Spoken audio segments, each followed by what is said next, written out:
Dear student, welcome in your special chemistry class, and this topic is very wonderful and special topic for board as well as the competitive exams.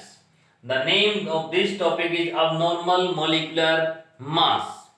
यहाँ पे जो abnormal molecular mass है यानी कि जो normal molecular mass होता है उसमें अब चेंज आ गया है, वो abnormal हो गया है। जो नॉर्मल का जो अपोजिट वर्ड है that is the abnormal molecular mass. तो प्यारे बच्चों देखते हैं इसके किस तरीके से अबनॉर्मल मॉलिक्यूलर मास है। इसमें हम जो है जितनी भी कोलिगेटिव प्रॉपर्टी हैं सारी की सारी कोलिगेटिव प्रॉपर्टी पढ़ेंगे but in experimental manner, not in a theoretical manner.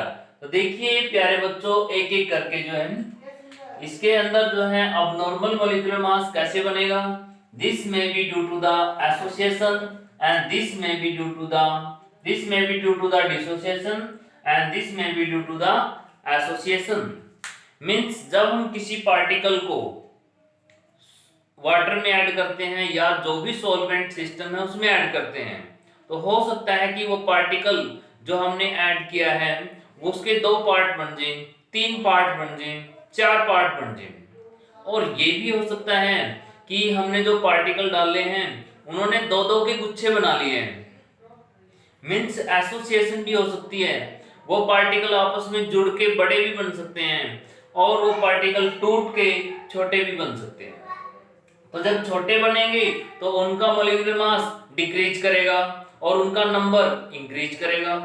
जब वो जुड़ेंगे तो उनका मॉलिक्यूलर मास बढ़ेगा और उनका नंबर डिक्रीज होगा। तो क्लियर है बेटा एसोसिएशन एंड डिसोसिएशन। तो समझते हैं, देखिए ये है मेरे पास एसिटिक एसिड। जब एसिटिक एसिड को वाटर में डालते हैं तो इसके दो पार्ट बन जाते हैं CH3COO नेगेटिव एंड H+। देखिए वाटर जो है आयनिक है, वो इसके दो पार्ट बना देता है आयनिक पार्ट। लेकिन अगर इसी पार्ट को देखें हम acetic acid in benzene, benzene जो है आयनिक नहीं है प्यारे बच्चों, दिस इज ए कोवलेंट और ये इसको जो है एसोसिएट कर देता है। मींस इसके दो दो के गुच्छे बना देगा। तो यहाँ पे नंबर ऑफ पार्टिकल्स डिक्रीज करेंगे और यहाँ पे नंबर ऑफ पार्टिकल इंक्रीज करेंगे। यहाँ पे मोलिकुलर मास इंक्रीज करेगा, यहाँ पे मोलिकुलर मास डिक्रीज करेगा। तो देखिए प्यारे बच्चों अगर हम बात करें एसिटिक एसिड की बात कर लेते हैं। जो एसिटिक एसिड का मोलिकुलर मास होता है वो 60 होता है। तो जब इसमें देखिए H+ चला गया, ये रह गया, तो इस बचे हुए पार्ट का मास क्या है 59, H का मास क्या है 1। तो देखिए एक पार्टिकल का मास ये है, दूसरे पार्टिकल का मास ये है, तो अब इन दोनों का एवरेज मास क्या आएगा। मींस पहले के कंपैरिजन में अब मॉलिक्यूलर मास चेंज करेगा, ना तो 59 होगा ना ही 1 होगा। तो इसका मॉलिक्यूलर मास जो है इन दोनों के कुछ बीच में लाई करेगा। प्यारे बच्चों यहां देख सकते हैं हम एसोसिएशन हो गए हैं। तो जब एसोसिएशन होती है तो इनका जो मॉलिक्यूलर मास है वो इंक्रीज कर रहा है। अगर हम बात करें डबल हो गया तो यानी 60 + 60 इनका मॉलिक्यूलर मास यहाँ पे हो गया है। लेकिन इनका नंबर की बात करें, नंबर अगर 10 थे ये तो यहाँ पे 5 हो जाएंगे, 2 थे तो ये 1 हो जाएगा, क्योंकि ये दो दो का पेयर बना रहे हैं। तो इनका मॉलिक्यूलर मास इंक्रीज कर जाता है और इनका मॉलिक्यूलर मास डिक्रीज कर जाता है। इनका नंबर इंक्रीज करता है, उनका नंबर डिक्रीज करता है। तो प्यारे बच्चों अब देखना यहाँ ऐसे केस में जो है एक फैक्टर आता है जिसका नाम है वांट ऑफ फैक्टर, जिसको I से डिनोट करते हैं। It is a van't Hoff factor and we denote this with in I। ये बहुत इंपॉर्टेंट फैक्टर है। यहाँ पे देखिए इसका मीनिंग समझते हैं क्या है। I जो है ये है एक्चुअल पार्टिकल डिवाइड में थ्योरेटिकल पार्टिकल्स। मींस वास्तव में कितने पार्टिकल हैं टोटल और थ्योरेटिकल पार्टिकल हमारे पास कितने थे। देखिए मान लेते हैं NaCl। NaCl मेरे पास थे 100 NaCl। तो जैसे ही वाटर में डालेंगे तो यहाँ पे क्या होगा, Na प्लस और Cl माइनस में कन्वर्ट हो जाएगा। तो एक पार्टिकल के कितने पार्टिकल हुए, 2 पार्टिकल हुए। तो 100 NaCl थे, तो अब टोटल पार्टिकल कितने हो गए, 200 पार्टिकल हो गए। ठीक है, पार्टिकल क्या है, that is a separate particle, means अब Na अलग है, Cl अलग है। तो Na 100 है, Cl भी 100 है, तो टोटल जो हमारे पास 200 पार्टिकल यहाँ पे बन गए हैं। तो एक्चुअल पार्टिकल कितने बने, 200। थ्योरेटिकल पार्टिकल कितने थे, 100। तो n ये I की वैल्यू क्या आई, 2। I यहाँ पे क्या आया, 2। तो I की जो नॉर्मल वैल्यू है, अगर वो एसोसिएशन और डिसोसिएशन बिल्कुल भी नहीं करते तो I की वैल्यू 1 रहती है। इसका मतलब वहां अब नॉर्मल मॉलिक्यूलर मास नहीं है। यहां पे देख रहे हैं कि I की वैल्यू 2 आ गई है, इसका मतलब है कि एक्चुअल पार्टिकल डबल हो गए हैं थ्योरेटिकल पार्टिकल से। अब यहां पे कोई और एग्जांपल भी ले सकते हैं बेटा हम। देखिए मैं ले लेता हूं कैल्शियम क्लोराइड। कैल्शियम क्लोराइड, तो यहाँ पे मेरे पास 100 कैल्शियम क्लोराइड है, लेकिन जैसे इनको वाटर में डालूंगा तो ये 300 पार्टिकल बन जाएंगे। क्यों, क्योंकि एक कैल्शियम होगा, एक क्लोरीन और एक और क्लोरीन, एक क्लोरीन, एक कैल्शियम, एक क्लोरीन और एक दूसरा क्लोरीन, 3 पार्टिकल हो गए। तो एक पार्टिकल 3 पार्टिकल में चेंज हो गया है, यानी 100 पार्टिकल 300 पार्टिकल्स में चेंज हो गए हैं। तो टोटल एक्चुअल पार्टिकल कितने हो गए हैं, 300। थ्योरेटिकल कितने हैं, 100। तो इसको 3 से डिवाइड हो गया, तो ये आंसर आ गया 3। तो यहाँ पे I की वैल्यू 3 आती है। क्या बच्चों अब तुम बता सकते हो कि मेरे पास ये है एल्युमिनियम सल्फेट, इसमें I की वैल्यू क्या होगी, can you gas for this value, Al2SO4 thrice. तो यहाँ पे I की वैल्यू बनेगी प्यारे बच्चों 5, क्योंकि SO4 3 है यहाँ पे और एल्युमिनियम यहाँ पे 2 है, टोटल पार्टिकल 5 है। तो जब इसको वाटर में डालेंगे this dissociate into the 5 particles. तो प्यारे बच्चों यहाँ पे I की वैल्यू 5 आई है। तो अब इसको ध्यान से देखना बेटा कि जैसे जो यहाँ पे हम देख रहे हैं कि किसी में I जो है डबल आ रहा है और किसी में 3 टाइम्स आ रहा है, किसी में 4 टाइम्स आ रहा है। यहाँ देखिए इसके 2 पार्ट्स हो गए हैं, तो इसका I क्या आना चाहिए, I 2/1 आना चाहिए। ये इस तरीके का केस है कि एसिटिक एसिड जो है एक फुल्ली डिसोसिएट नहीं होता है। जैसे NaCl है, कोई प्योरली आयनिक है, वो तो कंप्लीटली डिसोसिएट हो जाता है और हम जैसे NaCl के 2 पार्टिकल बनेंगे तो आयनिक के केस में हम डायरेक्टली बता सकते हैं।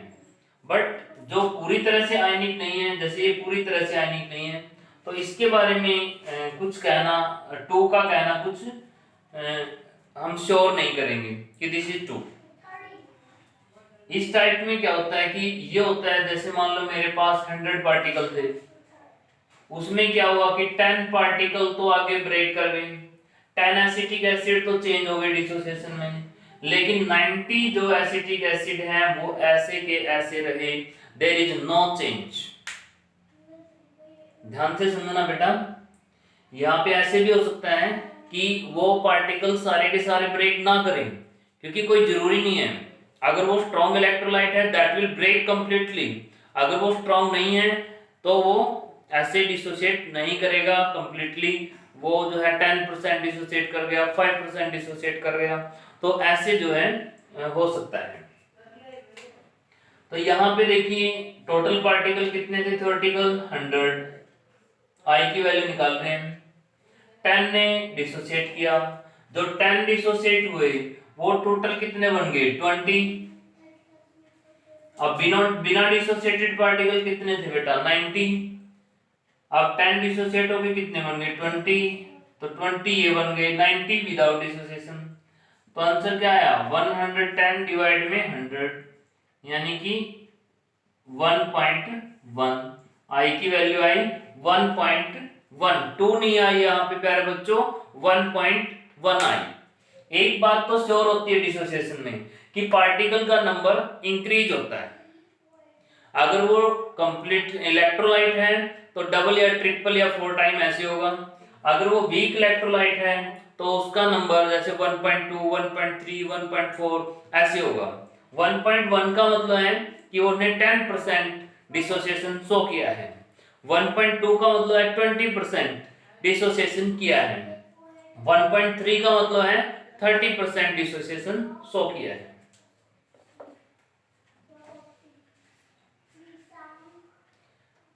तो ये था प्यारे बच्चों स्ट्रॉन्ग इलेक्ट्रोलाइट के लिए आई की वैल्यू और वीक इलेक्ट्रोलाइट के लिए आई की वैल्यू।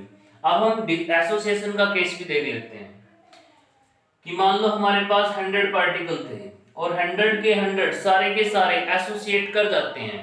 तो जब वो एसोसिएट कर देंगे तो कितने पार्टिकल बन जाएंगे? 50 बन जाएंगे, क्योंकि दो दो ने एक एक का ग्रुप बना लिया है। तो कितने बने? 50। तो एक्चुअल पार्टिकल कितने? 50 हुए। लिए कितने थे? 100। तो आंसर क्या आया? 1/2, हाफ आ गया। तो एसोसिएशन में आई की वैल्यू 1 से कम होती है बेटा, और डिसोसिएशन में आई की वैल्यू 1 से ज्यादा होती है। लेकिन जब एसोसिएशन और डिसोसिएशन कुछ भी नहीं होता तब आई की वैल्यू 1 रहती है। तो ये एसोसिएशन का केस हमने देखा। अब ये तो एसोसिएशन में भी हो सकता है कि 10% एसोसिएशन हो गया, 20% एसोसिएशन हो गया, कोई जरूरी नहीं है कि 100% एसोसिएशन होता है। तो प्यारे बच्चों एक बात ध्यान से समझ लेना, एसिटिक एसिड में 100% एसोसिएशन या डिसोसिएशन नहीं होता है। मतलब जो लगे कि कंफ्यूजन है कि क्या करें इसमें, एसोसिएशन करें डिसोसिएशन। देखो जो वाटर में है तो डिसोसिएशन, क्योंकि वाटर आयनिक है, आयंस में ब्रेक करेगा। बेंजीन में तो एसोसिएशन, लेकिन ये एसोसिएशन डिसोसिएशन 100% नहीं है। अब ये कह देते हैं कि यहाँ 20% का एसोसिएशन हो गया। मान लो 100 पार्टिकल थे, 20 ने एसोसिएशन शो किया, तो 80 ने एसोसिएशन शो नहीं किया। जो 20 ने एसोसिएशन शो किया वो 20 कितने बन गए? 10 बन गए, क्योंकि दो दो का एसोसिएशन हो गया, डबल डबल का। तो 20 अगर पेयर बनाएंगे तो 10 पेयर बनेंगे। तो अनपेयर कितने थे? 80। 20 ने पेयर बनाए, वो कितने बन गए? 10। तो टोटल पार्टिकल कितने बने? 90।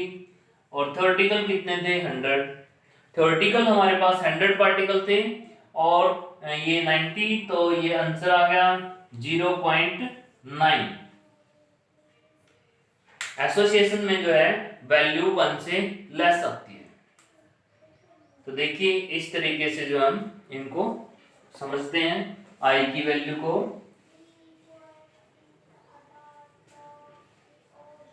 अल्फा की वैल्यू को। प्यारे बच्चों अब हम एक बात और बताते हैं, एक अल्फा भी होता है इसमें। अल्फा, अल्फा को अगर मैं समझूं कि अल्फा क्या है, अल्फा हमें ये बताएगा कि एसोसिएटेड या डिसोसिएटेड पार्टिकल्स कितने हैं डिवाइड में थ्योरेटिकल पार्टिकल्स। ये नहीं बता रहा कि एसोसिएट होके कितने पार्टिकल बने, नहीं, डिसोसिएट होके कितने बने ये नहीं बता रहा।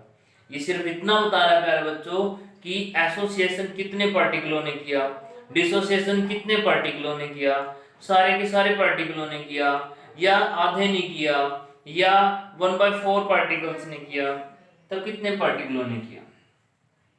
मान लीजिए कि एसोसिएशन और डिसोसिएशन सारे के सारे पार्टिकल्स शो करते हैं, तो कितनों ने एसोसिएशन डिसोसिएशन शो किया? 100 ने, सभी ने।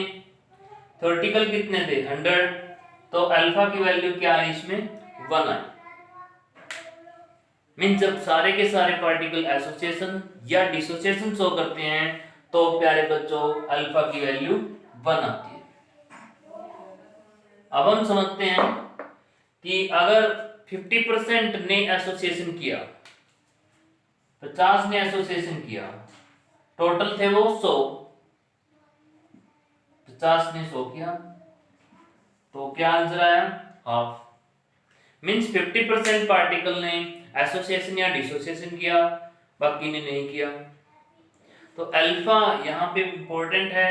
अल्फा ये बताता है कि कितने पार्ट ने एसोसिएशन या डिसोसिएशन किया। आई ये बताता है कि वो डिसोसिएशन या एसोसिएशन होके पहले के कंपैरिजन में अब कितने टाइम्स उनका नंबर इंक्रीज कर गया है। तो प्यारे बच्चों, जब भी फुल्ली एसोसिएशन और फुल्ली डिसोसिएशन होता है तो अल्फा की वैल्यू 1 आती है। अल्फा की मैक्सिमम वैल्यू 1 है और मिनिमम वैल्यू 0 है। तो ये हो सकता है कि सारे के सारे डिसोसिएट कर सकते हैं, ये हो सकता है कि कोई भी डिसोसिएट ना करे। तो अल्फा की जो मैक्सिमम वैल्यू है वो 1 है। अल्फा की 1 वैल्यू क्या है बेटा, ये मैक्सिमम वैल्यू रहेगी।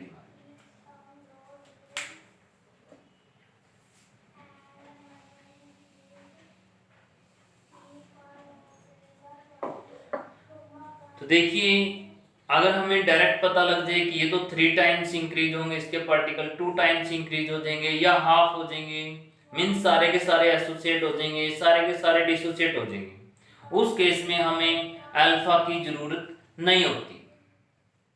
अल्फा की जरूरत तब पड़ती है जब ये कहते हैं कि सारे नहीं डिसोसिएट करेंगे, 50% ने किया, 10% ने किया, ऐसे। तो जैसे ये केसेस हैं, ये जो है 100% एसोसिएशन या डिसोसिएशन का केस नहीं है, तो यहाँ पे अल्फा की जरूरत हमें पड़ेगी। तो देखिए प्यारे बच्चों, हमने आई सीखा, वान टू फैक्टर। तो जितनी हमारी कोलिगेटिव प्रॉपर्टी थी ये सारे उनके फॉर्मूले। अब मैंने जब इनमें एक्सपेरिमेंटल पॉइंट इनके अंदर ऐड किया है, तो क्या नया पॉइंट ऐड किया है, आई की वैल्यू। मैंने सबको जो है आई की वैल्यू से मल्टीप्लाई कर दिया है।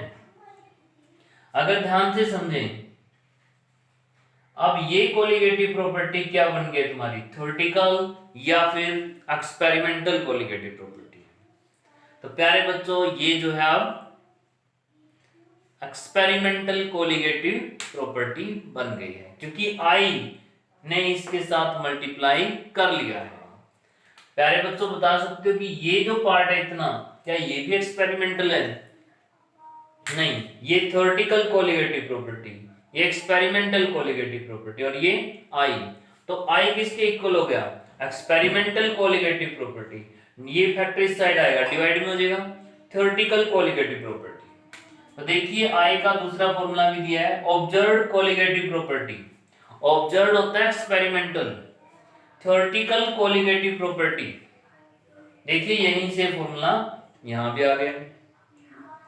अगर I की वैल्यू मॉलिक्यूलर मास की टर्म में लिखते हैं, मॉलिक्यूलर मास ऑफ सॉल्यूट, अब normal molecular mass of solute. देखिए यहाँ एक्चुअल पार्टिकल यानी ऑब्जर्व्ड पार्टिकल, एक्सपेरिमेंटल पार्टिकल है, नीचे थ्योरेटिकल है, यहाँ भी ऊपर एक्सपेरिमेंटल, नीचे थ्योरेटिकल है।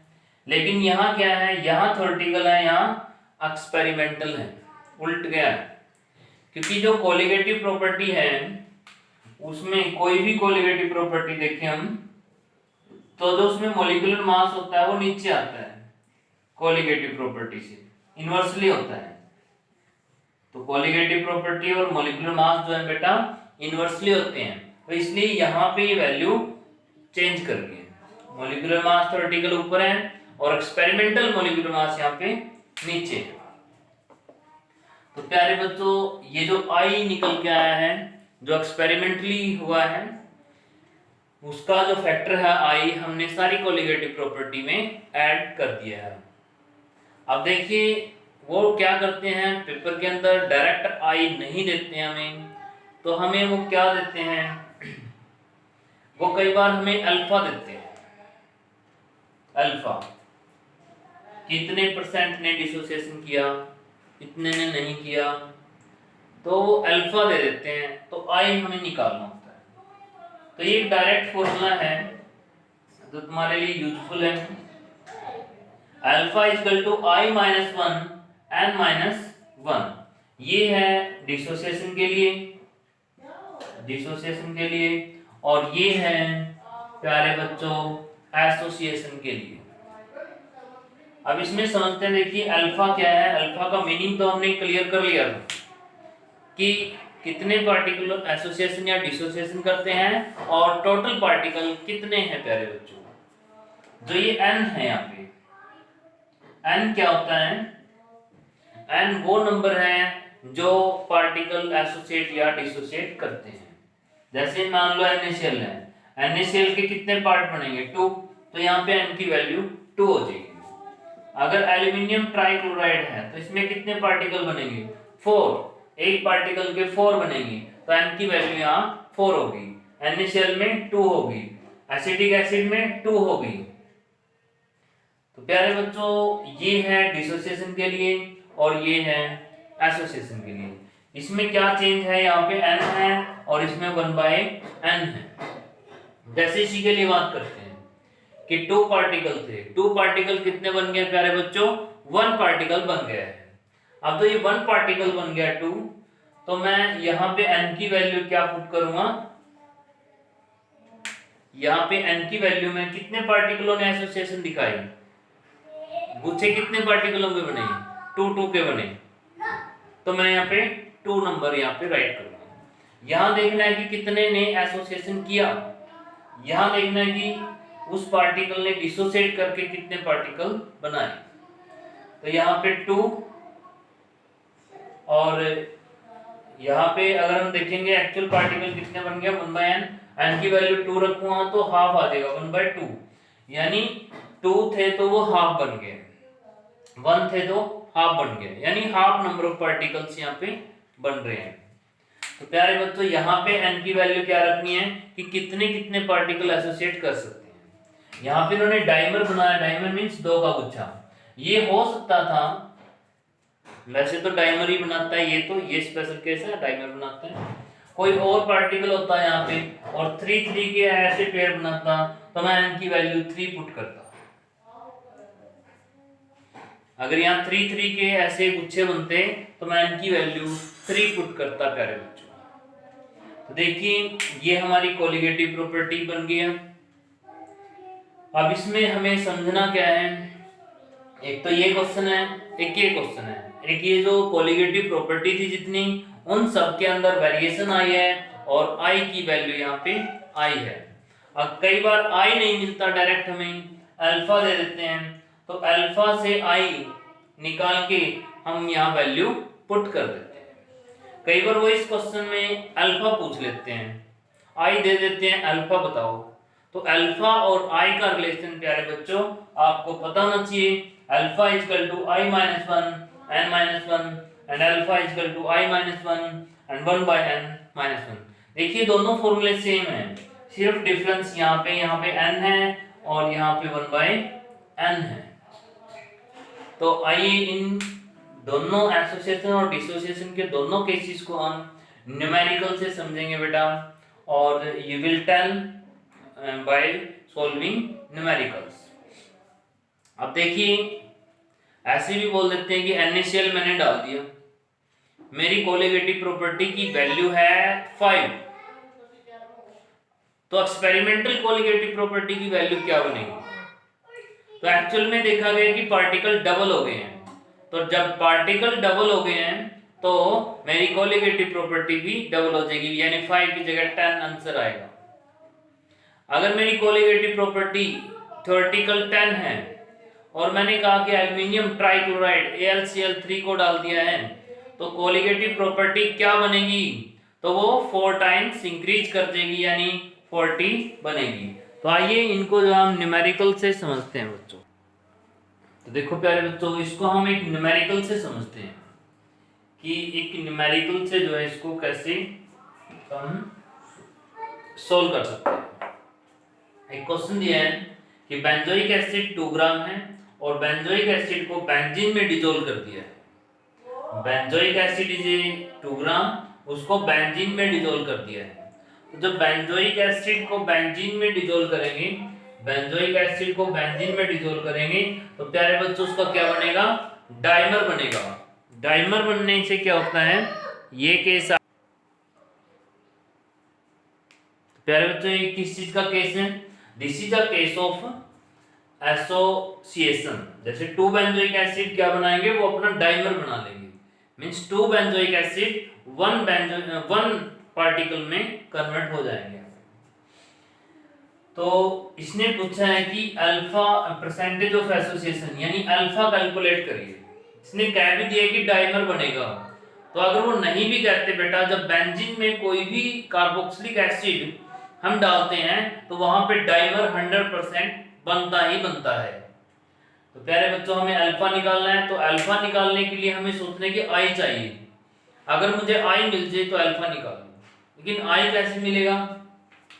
तो आई मुझे इस कोलिगेटिव प्रॉपर्टी के फॉर्मूले से मिलेगा। Delta T F equal to I K F, ये ऐसे। तो इसमें जो बात करी गई है वो फ्रीजिंग की बात करी गई है। ये जो दिया है इसने डिप्रेशन इन फ्रीजिंग पॉइंट दिया है, तो मैं यहां से समझ गया था कि depression in freezing point colligative property की बात हो रही है, इसलिए मैंने इस फॉर्मूले को यूज किया। यहाँ पे ये क्या कह रहे हैं बच्चों, ये मोलैलिटी है m, तो मुझे I निकालना है। मेरा एम है कि I निकालना। तो I को मैं एक तरफ रखूंगा, बाकी सारी वैल्यूज एक तरफ।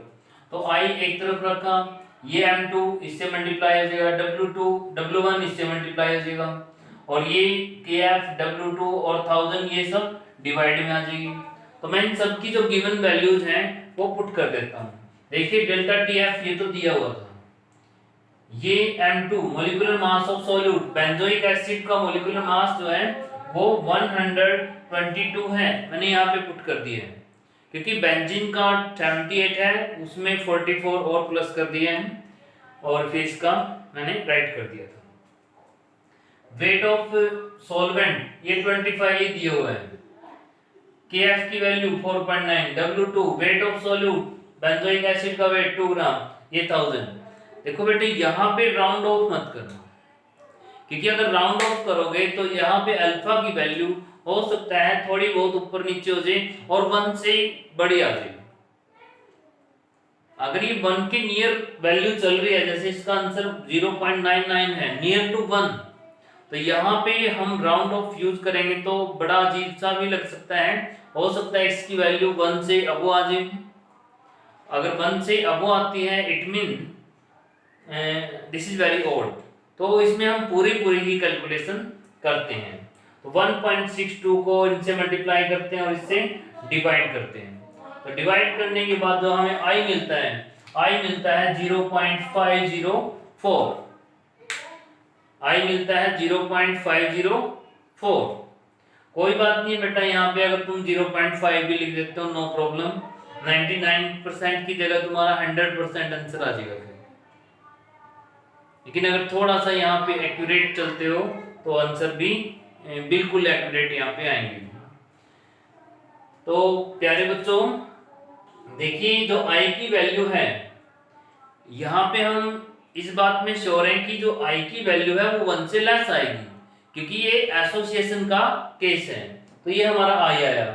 तो हमें एक फॉर्मूला दिया था मैंने तुम्हें कि alpha equal to i minus 1/n-1, ये एसोसिएशन के अंदर यूज करना है। तो अल्फा हमें कैलकुलेट करना है। i की वैल्यू जो है 0. ये दी हुई है, यहाँ पे राइट कर देता हूँ प्यारे बच्चों, 0.504 माइनस 1 और 1/n क्या है, n क्या है यहाँ पे 2 और माइनस 1। तो इसको इसमें से सब्ट्रैक्ट किया तो माइनस 0.496 आया, और 1/2 में से 1 को सब्ट्रैक्ट किया तो प्यारे बच्चों 1/2 आया। माइनस से माइनस कैंसिल हुआ, 2 ऊपर जाएगा और मल्टीप्लाई हो जाएगा 2 से, डबल हो जाएगा ये। तो यहाँ पे आया 99, 0.99, ये अल्फा की वैल्यू आई। अगर इसका परसेंटेज निकाल लेंगे तो 100 से मल्टीप्लाई कर देंगे और ये आंसर आ जाएगा 99%। तो प्यारे बच्चों इस तरीके से थोड़ा बारीकी से जो है इसकी वैल्यू हमें निकालनी है। यहाँ थोड़ा सा अवॉइड कर सकते हैं हम राउंडिंग ऑफ, लेकिन टाइम की शॉर्टेज है तो we can use rounding off also. तो प्यारे बच्चों अब हम एक न्यूमेरिकल और करते हैं। दूसरा न्यूमेरिकल जो है, देखिए बच्चों, नेक्स्ट जो न्यूमेरिकल है, this numerical is based on dissociation. ये डिसोसिएशन पे कैसे है, यहाँ पे दिया एसिटिक एसिड इन वाटर। तो एसिटिक एसिड को वाटर में जब हम डालेंगे तो मैंने बताया था कि ये 2 आयंस में डिसोसिएट करेगा ऐसे। This is acetate ion, this is H+N acetate in water. Means इससे हमें समझ जाना है कि ये डिसोसिएशन का केस है। अगर यहाँ पे बेंजीन होता वाटर की जगह तो ये एसोसिएशन का केस होता। तो डिप्रेशन इन फ्रीजिंग पॉइंट का आंसर दिया है 0.0205 केल्विन। आई की वैल्यू ये कैलकुलेट करने के लिए कह रहे हैं और के ए की वैल्यू भी ये पूछ रहे हैं कि क्या होगी। तो यहाँ पे दो आंसर देने हैं, आई का और के ए का। अब देखिए प्यारे बच्चों, पहले आई का आंसर देते हैं। डिप्रेशन इन फ्रीजिंग पॉइंट का ये फॉर्मूला है, मैंने आई इसमें इंट्रोड्यूस कर दिया है क्योंकि आई जो है एक एक्सपेरिमेंटल वाटर फैक्टर यहाँ पे आया है। तो आई को एक तरफ रखूँ, बाकी सारी वैल्यूज एक साइड लेके गया, तो बाकी सारी वैल्यू एक साइड लेके मैं वैल्यू पुट करी यहाँ पे। जैसे इसकी वैल्यू ये molecular mass 60, weight of solvent 1000, KF की वैल्यू 1.86। यहाँ पे केएफ की वैल्यू अगर ना दी हो तो वाटर के लिए केएफ की वैल्यू फिक्स है बेटा 1.86 और केबी की वैल्यू भी वाटर के लिए फिक्स है 0.52। W2 यहाँ पे वेट ऑफ सॉल्वेंट यहाँ ml में दिया था और साथ में इसकी डेंसिटी मेंशन थी, तो इसकी डेंसिटी का यूज करके मास बाय वॉल्यूम, तो मैंने इसका मास निकाल लिया। मास भी लगभग इतना ही आता है 0.60 ग्राम, तो कोई ज्यादा डिफरेंस नहीं है क्योंकि डेंसिटी 1061 के ही नियर है इसकी।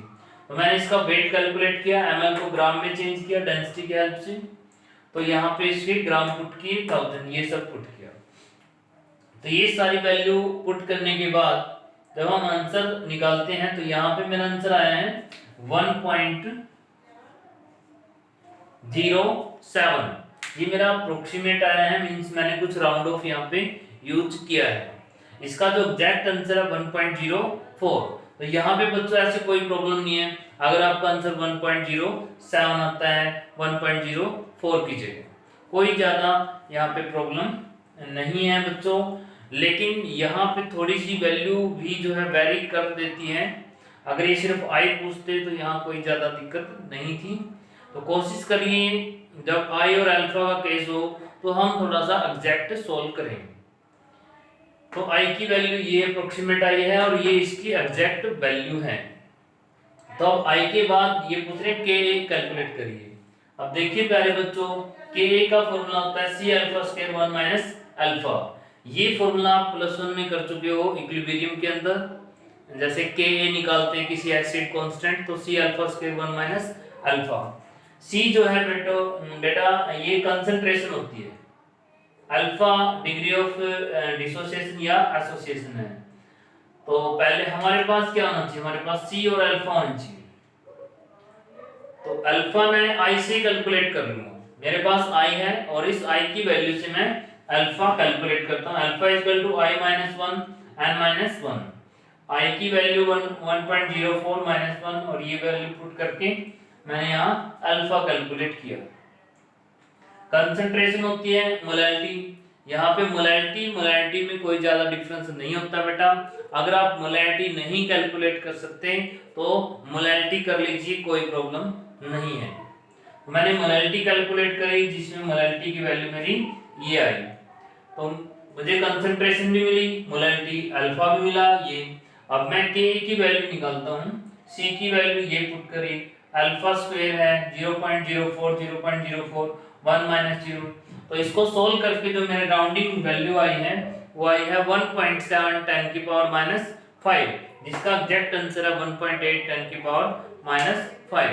तो प्यारे बच्चों, तुम राउंडिंग ऑफ यूज कर सकते हो, थोड़ा सा डिफरेंस आता है, लेकिन एक चीज का इसमें थोड़ा ध्यान रखना पड़ेगा। जैसे आई की वैल्यू मेरी 1.07 आई है, एग्जैक्ट है 1.04, तो ये वैल्यू 1 से लेस नहीं होनी चाहिए थी, ये ध्यान रखना है। क्योंकि यहाँ डिसोसिएट किया है, जब पार्टिकल डिसोसिएट करते हैं तो उनका नंबर इंक्रीज करता है, तो जब उनका नंबर इंक्रीज करता है तो वो वैल्यू 1 से लार्जर होनी जरूरी है। अगर यहाँ तुम्हारी राउंड ऑफ में वैल्यू 1 से लेस आ जाती है, इसका मतलब वो देखने में ही अच्छा नहीं लगता कि आई की value it is impossible that 1 से लेस आ जाए, तो ग्रेटर रहनी चाहिए 1 से, दिस इज द कंसेप्ट। तो पहले आई की वैल्यू कैलकुलेट करेंगे, फिर अल्फा कैलकुलेट करेंगे, फिर सी कैलकुलेट करेंगे, फिर के ए हमारा कैलकुलेशन यहाँ पे हो जाएगा। तो इस टाइप के केसेस में प्यारे बच्चों ध्यान क्या देना है, एक तो अल्फा और आई निकालने पूछेंगे, एक अगर वो किसी भी कार्बोक्सिलिक एसिड को बेंजीन में डिसॉल्व करने की बात करें तो समझ जाना कि ये एसोसिएशन का केस है। अगर वो कार्बोक्सिलिक एसिड को जिसके पीछे COH लगा होता है उसको अगर वाटर में डिसॉल्व करने की बात करें मींस वो डिसोसिएशन का केस है। तो प्यारे बच्चों बड़ा इंपॉर्टेंट टॉपिक है, बड़े ध्यान से इसको करो। और अब ये तुम्हारा लास्ट टॉपिक था, इसके बाद तुम एनसीईआरटी के कुछ क्वेश्चन सोल्व करो और इसको भी पढ़ो आज। तो कल जो है हम ओवरऑल डिस्कस करेंगे इस चैप्टर के बारे में और फिर इसमें टेस्ट की डेट देंगे तुम्हें जल्दी एक। तो थैंक यू बेटा, आज इतना ही करते हैं।